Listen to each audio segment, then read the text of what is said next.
Hello everyone, welcome on और YouTube channel Ajit tuition classes. देखिए बच्चों, हमने आपके लिए इस चैनल के ऊपर एक आपका रिवीजन स्टार्ट किया है। जो अभी आपका एग्ज़ाम होने वाला है मार्च के अंदर, बोर्ड का एग्ज़ाम।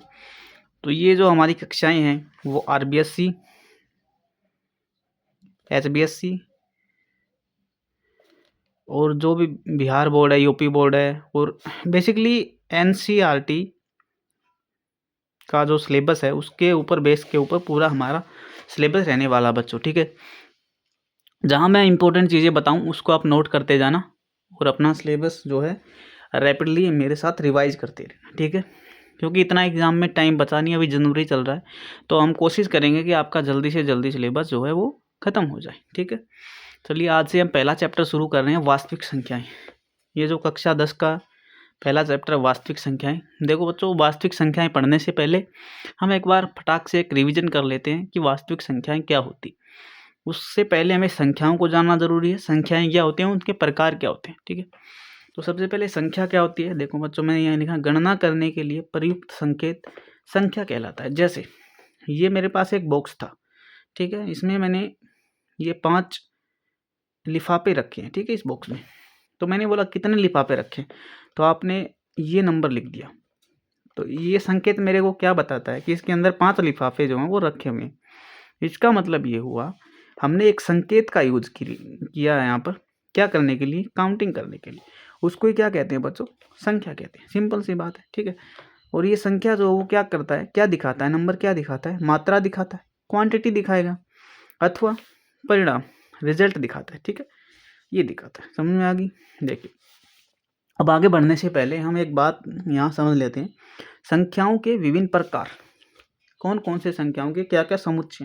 देखिए, हमने कक्षा 9 में ये पढ़ा है पहली ही एक्सरसाइज के अंदर, लेकिन हम फिर से इसका रिवीजन कर रहे हैं क्योंकि आपको आगे जब मैं आपको वो करवाऊँगा, क्या प्रोबेबिलिटी करवाऊँगा, वहाँ पर भी ये क्वेश्चन जो आपको बहुत काम आएंगे। ठीक है, चलिए पहला देखते हैं, प्राकृतिक संख्याएं, नेचुरल नंबर्स क्या होते हैं। इंग्लिश मीडियम वाले भी देख लीजिए, नेचुरल नंबर्स क्या होता है। तो नेचुरल नंबर क्या होता है दोस्तों, 1 से लेकर के आगे जो है जितने भी आपके 1 से 1, 2, 3, 4 जैसे अनंत एंड सो ऑन तक जो नंबर चलेंगे, एंड सो तक, वो नंबर क्या होते हैं, आपके प्राकृतिक संख्या होती है। नेचुरल नंबर आपका कहलाता है। ठीक है, ओके दोस्तों, इसमें सबसे एक की पॉइंट बताता हूँ। इसमें एक क्वेश्चन पूछा जाता है कि सबसे छोटी प्राकृत संख्या क्या होती है।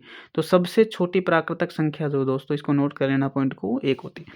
चलिए आगे चलते हैं। अगला है पूर्ण संख्या, इज कॉल्ड होल नंबर्स। ठीक है, होल नंबर्स क्या होते हैं। तो होल नंबर्स क्या होते हैं दोस्तों, देखो, प्राप्त संख्या जी 1 से लेकर के अनंत होती है, 1 से शुरू होती है, लेकिन ठीक है, लेकिन होल नंबर क्या होता है, पूर्ण संख्या क्या होता है, जीरो भी उसके अंदर शामिल हो जाता है। 0, 1, 2, 3 एंड ऑन अनंत तक जो चलेगी वो क्या होती है, पूर्ण संख्याएं होती है। ठीक है, तो इसमें एक पॉइंट और आप याद रखने, इसमें क्या याद रखोगे आप, इसमें एक कथन पूछा जाता है कि क्या प्रत्येक प्राकृतिक संख्या पूर्ण संख्या होती है। क्या प्रत्येक प्राप्त संख्या पूर्ण संख्या होती है। तो ये कथन सही है या गलत। ये गलत है। क्यों दोस्तों, क्योंकि प्रत्येक पूर्ण संख्या प्राप्त संख्या नहीं हो सकती। क्योंकि अगर आप बोलोगे 0, तो 0 तो इसमें है ही नहीं प्राप्त संख्या में, तो कैसे वो पूर्ण संख्या हो जाए।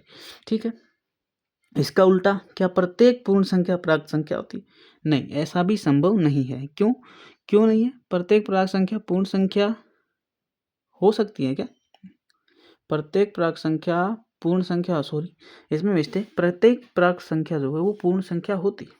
ठीक है, प्रत्येक प्राक संख्या, डिसरिगार्ड्स माय लास्ट वर्ड दोस्तों, मैं बताता हूँ यहाँ पे, प्रत्येक प्राप्त संख्या एक पूर्ण संख्या होती है, ये कथन जो है वो सत्य है। ठीक है, प्रत्येक natural number is always whole number, क्योंकि देखो 1 है तो 1 इस समुच्चय में है, इसमें 2 है तो 2 भी इस समुच्चय में, 3 है तो 3 भी है। तो मतलब ये होती है, प्रत्येक प्राक संख्या पूर्ण संख्या होती है, लेकिन प्रत्येक पूर्ण संख्या जो वो प्राक संख्या नहीं हो सकती, क्योंकि इसमें 0 है और 0 इसके अंदर नहीं है।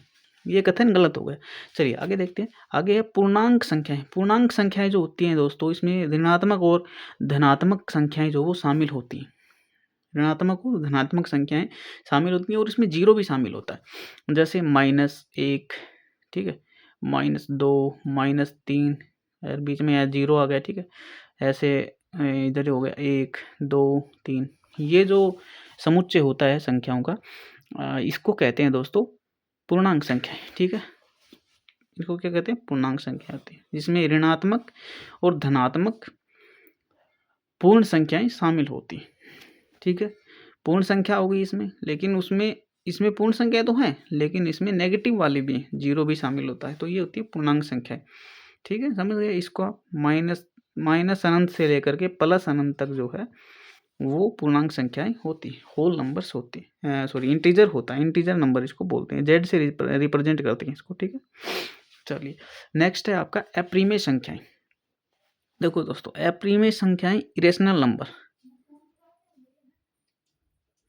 रेशनल नंबर किसे कहते हैं, तो इरेशनल नंबर जो है बच्चों वो होता है प्रीमेय संख्याएं जिनको p बटा क्यू के रूप में लिख सकते हैं। p बटा क्यू का मतलब है पूर्णांक बटे पूर्णांक, ठीक है।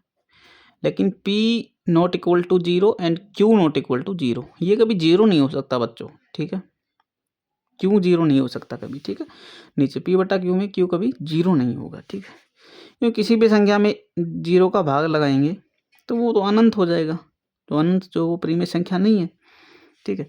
तो प्रीमेय संख्याएं जिनको p बटा क्यू के रूप में हम लिख सकते हैं उनको क्या बोलते हैं दोस्तों, पूर्णांक बट्टा पूर्णांक जो होगा उसको हम प्रीमेय संख्याएं बोलते हैं, इरेशनल नंबर रेशनल नंबर बोलते हैं। अप्रीमेय होता है इरेशनल नंबर, प्रीमेय जिनको लिख सकते हैं और जिनको नहीं लिख सकते उनको p बटा क्यू के रूप में, जैसे आपका पाई हो गया, √7, √3, ठीक है, ये अप्रीमेय संख्याएं होती हैं, इस प्रकार की जिनको p बटा क्यू के रूप में हम लिख नहीं सकते हैं वो अप्रीमेय संख्याएं होती हैं, और जो प्रीमेय होती हैं उनको p बटा क्यू के रूप में लिख सकते हैं।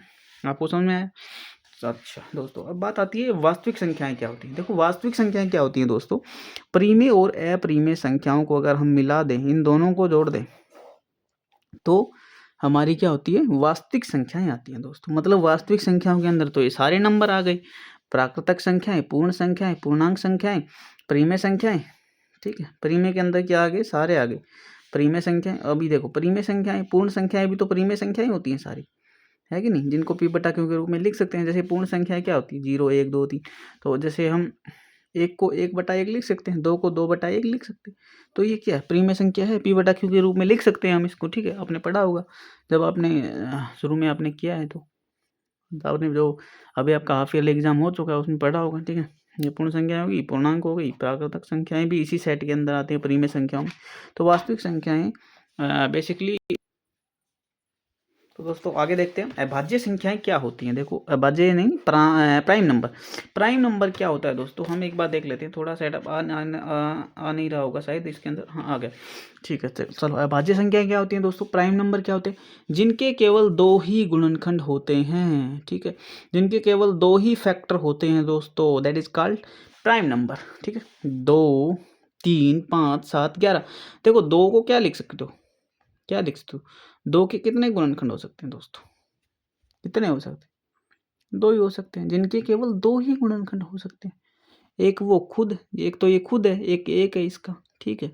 जैसे 3 है, 3 खुद है, गुणनखंड का मतलब दोस्तों मैं यहाँ सिंपल सी भाषा में समझा देता हूँ आपको, जिसमें खुद का और एक का भाग जाता है, वो संख्याएं, देखो मैं आपको देसी तरीके से बता रहा हूँ, वो संख्याएं जिनमें स्वयं का यानी खुद का और एक का भाग जाता है, स्वयं एंड एक से डिवाइड होने वाली संख्या प्राइम नंबर कहलाती है, भाज्य संख्या कहलाती है। जैसे 3 है, 3 में एक से डिवाइड कर सकते हो 3 को, या 3 को सेल्फ से डिवाइड कर सकते हो। 7 है, 7 को एक से डिवाइड कर सकते हो, एक का भाग जा सकता है, या फिर सेल्फ 7 का ही जा सकता है, तो ये होती है भाज्य संख्या। चलिए दोस्तों आगे देखते हैं संयोज्य संख्या या कंपोजिट नंबर क्या होता है। दो से अधिक जिनके गुणनखंड होते हैं उनको कंपोजिट नंबर कहते हैं दोस्तों, ठीक है। कंपोजिट नंबर देखो जैसे 4 है, तो 4 में कितने का भाग जाएगा, 2 का जाएगा, ठीक है, 2 दूनी 4, ठीक, खुद 2 का चला गया, खुद 4 का चला जाएगा, एक का भी चला जाएगा, तो एक का भी चला गया, ठीक है। एक से डिवाइड हो रही है, 4 से डिवाइड हो रही है, 2 से डिवाइड हो रही है, तो बहुत सारे इसके क्या हो गए, बहुत सारे फैक्टर हो गए, बहुत सारे फैक्टरों में टूट गए। 6 है, जैसे 6 है, 6 को क्या लिख सकते हैं, 3 गुणा 2 लिख सकते हैं, 2 गुणा 3 लिख सकते हैं, ठीक है, 6 गुणा 1 लिख सकते हैं, 6 गुणा एक लिख सकते हैं, तो 3 फैक्टर में टूट गया, 2 से अधिक गुणनखंड हो गए, 2 से अधिक खंडन हो गया इसका, ठीक है। तो इसको संयोजक कंपोजिट नंबर कहते हैं दोस्तों, समझ में आ रहा है आपको। आगे देखते हैं सम संख्याएं। सम संख्याएं यानी दोस्तों इवन नंबर। इवन नंबर क्या होता है, जो 2 से पूर्णतः विभाजित हो जाता है उसको इवन नंबर कहते हैं। 2, 4, 8 जैसे 2 में 2 से पूर्णतः विभाजित हो गया, 2, 2 के 8 पूरा विभाजित हो गया, शेषफल क्या बचता है, 0 बचता है, ठीक है। तो सम संख्याएं होगी। विषम संख्याएं क्या है दोस्तों, विषम संख्याएं किसे कहते हैं, ओड नंबर्स। जो 2 से पूर्णतः विभाजित नहीं होती वो ओड नंबर कहलाता है दोस्तों। आपको समझ में आई बात, जैसे 1, 3, 5, 7, ठीक है। क्या आपको समझ में आई दोस्तों सारी बातें। मैंने सब की पॉइंट्स यहाँ लिखे हैं, वो आप ध्यान रखना। देखो सबसे छोटी प्राकृतिक संख्या जो होती है वो 1 होती है। छोटे छोटे क्वेश्चन आपको 1 नंबर में आपको देखने को मिलेंगे आपकी बोर्ड की परीक्षा में। सबसे छोटी पूर्ण संख्या जो होती है वो दोस्तों 0 होती है। प्रत्येक प्राकृत संख्या पूर्ण संख्या होती है, परंतु इसका विपरीत गलत है। यानी कि प्रत्येक प्राकृत संख्या पूर्ण संख्या होती है, लेकिन प्रत्येक पूर्ण संख्या प्राकृत संख्या नहीं होती। मैंने वहां भी समझाया था, क्योंकि पूर्ण संख्या में 0 भी शामिल होता है। 0 एक प्राकृतिक संख्या नहीं है दोस्तों, समझोगे आप। सबसे छोटी प्राकृत संख्या ये है, तो 0 उसमें शामिल नहीं है, ठीक है। उसके आगे 2 पूर्णांकों के बीच अनंत वास्तविक संख्या होती है। जैसे मैंने बोला दोस्तों 2 और 3 के बीच कितनी क्या है, वास्तविक संख्याएं कितनी इनके बीच। ये क्वेश्चन आता है दोस्तों इस एक्सरसाइज से, कि 2 पूर्णांकों के बीच, 2 इंटीजर्स के बीच आपका 2 होल नंबर्स के बीच या पूर्णांकों के बीच पूछे, या किसी भी 2 इंटीजर्स के बीच पूछे, 2 पूर्णांकों के बीच पूछे, जैसे कि बोले -1 एंड -2 के बीच कितनी प्राकृतिक संख्या, कितने पूर्णांकों के बीच कितनी वास्तविक संख्याएं होंगी, तो कितनी वास्तविक संख्या होंगी दोस्तों, अनंत। वहां पर अगर आपको कुछ ब्लैंक करके पूछता है कि 2 पूर्णांकों के बीच ब्लैंक, ठीक है, वास्तविक संख्याएं होती हैं, तो यहाँ आएगा अनंत। ये क्वेश्चन बार बार आया है दोस्तों, हर बार आया है, आप इसको ध्यान रखें, ठीक है। हमारा ये पहला जो है संख्याओं के बारे में मैंने आपको जानकारी दी है, वो हो गया हमारा। आप चाहें तो स्क्रीनशॉट ले सकते हैं बार बार इसका, यहाँ से स्क्रीनशॉट लीजिए और फिर इधर से स्क्रीनशॉट लीजिए दोस्तों, ठीक है। उसके बाद आप इस पेज का स्क्रीनशॉट लीजिए, आपका एकदम शॉर्ट में रिवीजन हो जाएगा, ठीक है। इसका आप स्क्रीनशॉट लीजिए दोस्तों, ठीक है, और आप इसको एकदम से ध्यान से आप इसको देखिए, पूरा आपको समझ आएगा, ठीक है।